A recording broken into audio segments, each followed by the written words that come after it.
Hi, this is Daniela Cambone for StansberryInvestor.com. And boy, do I have a guest for you today. She says the Fed is getting ready to lose complete control of inflation. Forget 2%. No way. Please welcome to the show, Lynette Zang. She is the Chief Market Analyst over at ITM Trading. Lynette, I've heard so much about you. I've been following you for a long time. Welcome to the show here. Thank you so much, Daniela. I am very happy. I'm very excited to be on the show because I am a big fan of yours too. Well, I appreciate that, and I'm eager to get your thoughts, which might shock some people here today. And you have some critical things to say about the Fed. Mostly the first one, when we're talking about inflation, you say they're getting prepared or trying to find a solution because they're going to have runaway inflation soon. Let's get your thoughts on that. Well, you remember when they used to target 2%, and that clearly, according to their data, wasn't working. And then they started talking about, well, an average of 2%. And when they came out with that, what I knew was they were preparing for much higher inflation, and we'll use that, but it's an average. So we were expecting it, and that's exactly what we're seeing now, right? The markets are concerned about the 10-year got up to what, 1.75 today, which doesn't sound that high, but it was only 0.66, Right. you know. I mean, historically not high, but it's a 14-month high. So Exactly. Right. And, and what do they say? The Fed is saying, no, it's because the economy is just growing so well when they're pumping so much money into the system. So, yeah, I think they could be losing control. So does this tie in? Because how do they regain control? What tools do they have in the toolbox to do so here, Lynette? Just buying more product, buying more treasury bonds, buying to push the yields down, yield curve control. And that's the problem. They're actually out of tools. Well, you also say that they're planning to quietly introduce a cashless system with an 18-step plan starting, or perhaps has already started early in 2021. The source for this is the IMF, correct? Correct. One of my very favorite pieces and I've read a lot of them, that the IMF ever did was 2015, How to Break Below the Lower Zero Bound. And in that, they showed us a very simple technique that would get us, the public, to volunteer the cash. And actually, I would say that it's been going on for a long time, but I think that really ramped up in 2020. Remember how dirty cash is with the coronavirus? Though I've never heard of anybody catching coronavirus from using cash, but the way that they said they wanted to do it was through the retail stores. So, and I can tell you that I see a number of retail stores that say no cash, debit or credit only. And so that gets us to volunteer. The store itself has no real idea of how they're executing the Federal Reserve's plan or any of the central bankers' plan, because if you read their documents, they say this consistently, that they want distance between their policy and how that policy is introduced to the public, so that the public doesn't really know that it's central bank policy. And right. frankly, And the reason, like, they would want the cashless system because that would give them complete control into our shopping. I mean, there is already so much data on what I'm buying, where I'm going, but now it would be complete data. right. But this would really enable them.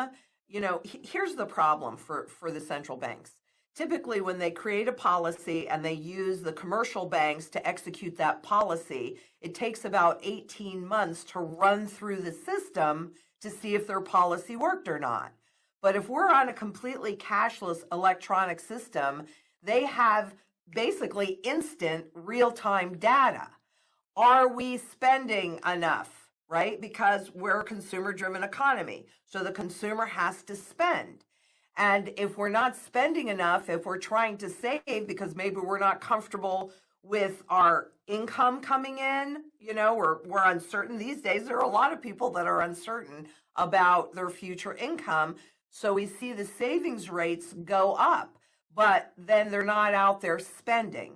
So if we have no cash to hold principal, because it doesn't hold purchasing power, but it does hold principal, nominally anyway, then they can simply push a button and instantaneously you can watch any money that you have in the bank start to evaporate from negative rates. And if you see that, what are you inspired to do? Spend. Exactly. Buy anything that you think is going to hold its value better. Right. Which you say basically is the fuel for hyperinflation. Oh, well, I do, but I also think that UBI is the real fuel for hyperinflation. And I think, you know, I'm not absolutely able to say as a technician at this point that the hyperinflation has begun, but, you know, Wall Street's certainly saying that inflation has begun. Mm-hmm. And we are witnessing, particularly with the current stimulus bill, a form of UBI, particularly, it looks the most like it in the child care tax credit, where they will send you a monthly check starting in July. So, you know, UBI, people feel confident. They're not going to save because of negative rates, so it's a combination. But yeah, absolutely is set up to hyperinflation. And, you know, I've listened to a number of people and they go, well, what about deflation? Well, we are fighting deflation because these asset values are, in almost all cases except for gold and silver, are so severely overvalued, and all they can do is pump more fiat into the system so that they stay reflated. There's only one way to fight deflation. That's with inflation. And you also talk about a great reset coming, you know, in the financial system. So mm-hmm. is this part of it, the cashless society, or what else is part of it? Well, exactly. You know, going into a reset, and this is not something, unfortunately, that's really in our future. We've already begun to shift into a completely new system. I heard an interview with Christine Lagarde in 2009 when, and unfortunately the link has been broken, but almost every other word out of her mouth was about the reset. And when I heard that, because I absolutely knew that the system died in 2008 and it was just put on life support, it's not like everything is hunky-dory. You know, the system died in 2008, so I've actually been talking about the reset coming since 2009. And now everybody's talking about it, not just me talking about it. The IMF is talking about a new Bretton Woods. The World Economic Forum is talking about the Great Reset socially, economically, and financially. And there's no purchasing power value, virtually, no purchasing power value left in the US dollar or in really any of the fiat currencies. It's not like there's a better one out there. Because by design, it's been inflated away. And so we have to go to negative rates because now they need to attack principal. They already got all the purchasing power. They need to attack principal. So they're resetting us into a full surveillance economy so that they can really nudge, their words, nudge us in the direction that they want us to go in. And frankly, Daniela, that's why having gold and silver physical in any form, you know, outside of the system is so critically important to hold its value and its purchasing power as they nudge this reset and the system along. So let's talk about that, preparing in the face of the reset. You know, you mentioned the IMF alluding to a new Bretton Woods. It would not be one with gold per se, but a digital version of you know, a form of some digital currency, or perhaps a gold-backed digital currency. We don't know yet. But you know, how important is it to hold gold and silver today, which are, you know, as you've written, extremely undervalued at today's prices? Right. Well, you know, I definitely am a lover of history, and so when they're resetting the system, what they have to do is they have to remove all value. They have to get rid of all of the debt. and even in the central bank digital currencies, it was not really very easy to determine what they were going to use to justify the creation of them. So the most that I've been able to find is they want to continue to do it on a debt system. And therefore, they have to get rid of the huge mountain of debt that they continue to grow. But it is more important now than it ever was, because this is the only thing that's actually out of the system. I mean, it runs no counterparty risk. I hold it, I own it outright, and because both gold and silver are used across the entire global market, it does not require a government to say that it's money. It's money. That's been understood for thousands of years, and it has the broadest base of functionality and the broadest base of buyer. So there is 100% of the time, there is always demand. Maybe a little less, maybe a little more, depending upon where we are in the economic cycle. But 100% of the time, there is demand for it. And what other asset can you say that about? Well, we'll get there in a second. So I'm hearing from you, you like holding the physical. So you wouldn't touch the paper stuff, the ETFs. What about mining stocks?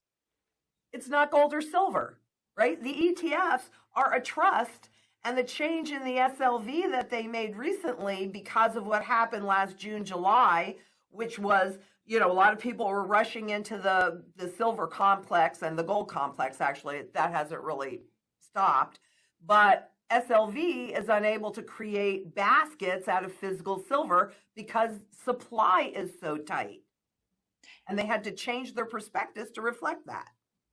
And, via like in your portfolio, how much do you think one should own of gold and silver versus cash?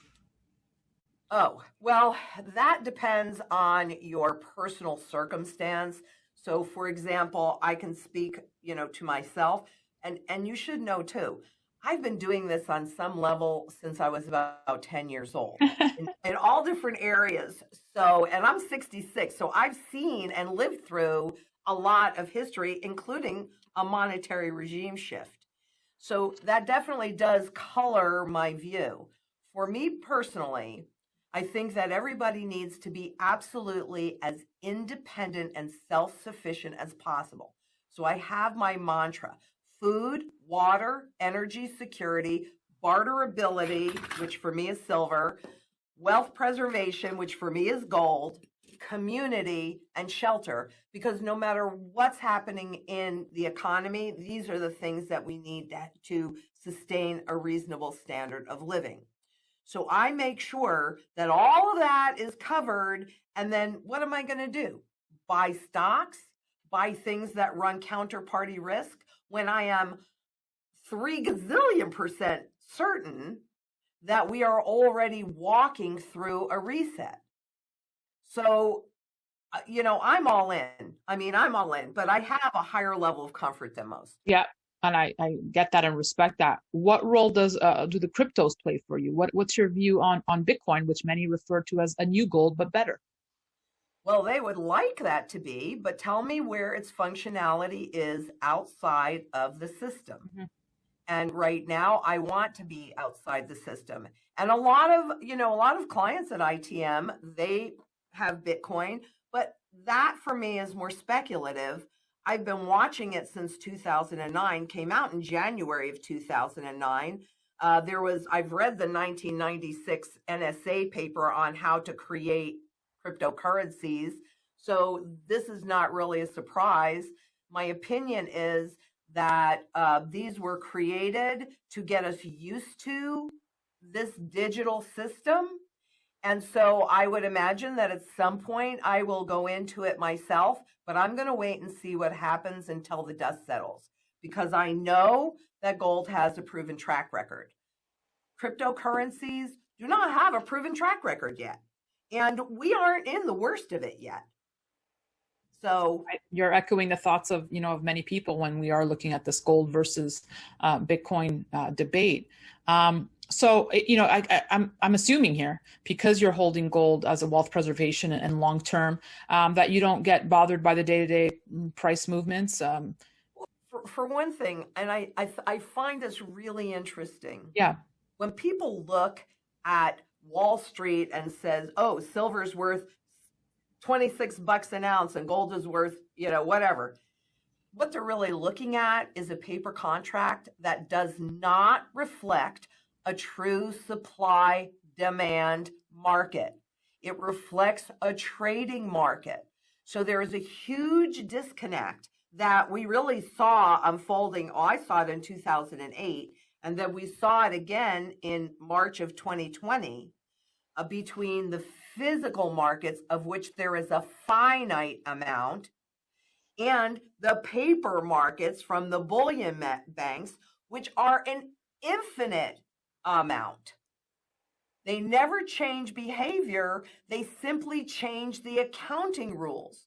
So I can tell you that personally, unfortunately, it was before I knew print screen, but personally, doing some research into the Bank for International Settlements on their derivative account, that was a really interesting study that I did, but I digress.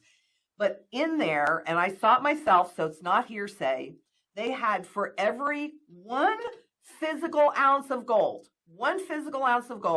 there were over 62,000 digital ounces of gold. That will never exist. But can that impact the price that you and I see? Of course it can, because that's all leverage. And what did the COMEX do? They changed their contracts to reflect the change in the markets. They didn't change behavior. So I know for 100%, I know that what you see on the spot gold and spot silver market, it does not reflect the true fundamental value of an ounce of gold or an ounce of silver. But it doesn't dissuade you. No, I keep buying because it's on sale. Lynette, just final thoughts. I know you speak a lot about this, and I think it's an important topic that we don't talk about enough. There's all this talk of, how do you prepare for a recession and whatnot, but we don't talk about how to prepare for the greatest transfer of wealth, generational wealth that basically is unfolding, already taking part, correct? Yeah, absolutely. And, you have to be private because really when you're transferring, wealth never disappears. It merely shifts location. Right. And that's really what inflation is. It's baked into the cake because inflation impacts the currency that we work for and use day to day. So that's okay because you're using it quickly. But if you try and save it, then you have to take more risk because of loss of value. And that's really the function of the gold and silver. And how do you prepare for it? That goes back to my mantra. So, I was never a gardener. I have a couple sisters that were master gardeners, but I wasn't. However, food becomes the single biggest issue for people during these transitions. And I think everybody saw what happened with the grocery store shelves going barren and the supply chains have not been fixed. I completely believe in this movement. And I speak often with my friend Frank Justra, who just launched a Million Garden movement to, help empower people who don't have access to food to grow their own food, or people who haven't have the means to grow their own food. So I'm a huge believer in that. So I'm happy you're saying that. We need to, and that's also the function of communities. Because as you pointed out, I may not, I was lucky enough. In 2010 is when I bought this property because I saw, I was living in a little condo. I was actually preparing to retire. I was. And then 2008 happened and I went, holy crap, the system just died. Oh boy. And so I can't go anywhere, but I sold that condo and I moved on to this property and I proceeded to learn a lot about gardening. Wow. So what are you where are you located? I am in central Phoenix. I am right dead in the middle of the city. And my entire property has been converted to a food producing urban farm. Wow. Chickens, ducks, quails, tilapia. We're going to be doing some freshwater shrimp. I have every vegetable imaginable. I have a whole food forest. So peaches, plums. I mean, right now is my Wow. time of year. Almonds, walnuts. Lynette, it sounds like I need to be moving into your home. So, Well, out of New York City, going to oh, Phoenix. yeah, because you need a place to be able to grow. But you can do it in small spaces too. There's all different ways to do it. I just got lucky. This is only a half an acre, but we Only. donate a lot of food. Oh. We work with one of my charities that I've adopted is a school not too far from here for homeless people, and we just went for kids, and we just went in there and set up the beds, and we've got a program going. So those kids are now growing their own food, Oh, put in some food awesome. trees, and we do something with them, every month. Because that's what our hope is, our hope is in the younger generation. I That's what love our hearing hope. that. That's awesome. Good for you, Lynette. And I'm glad you didn't retire. So now we're having this conversation. You keep educating people about the greatness of gold and silver, obviously something near and dear to my heart. So thank you. I appreciate your energy. I appreciate your passion, and I appreciate your time. Thank you for joining me here on Stansberry Investor. Well, this has been great. I've really enjoyed it too. I'm a big fan of yours. Absolutely. I Thank you appreciate so that. much for having Come me. back, Lynette. I'm sure the audience will love you. In the meantime, to our viewers, share us where you watch us. Stay tuned to StansberryInvestor.com. That's it for me. I'm Daniela Camboni.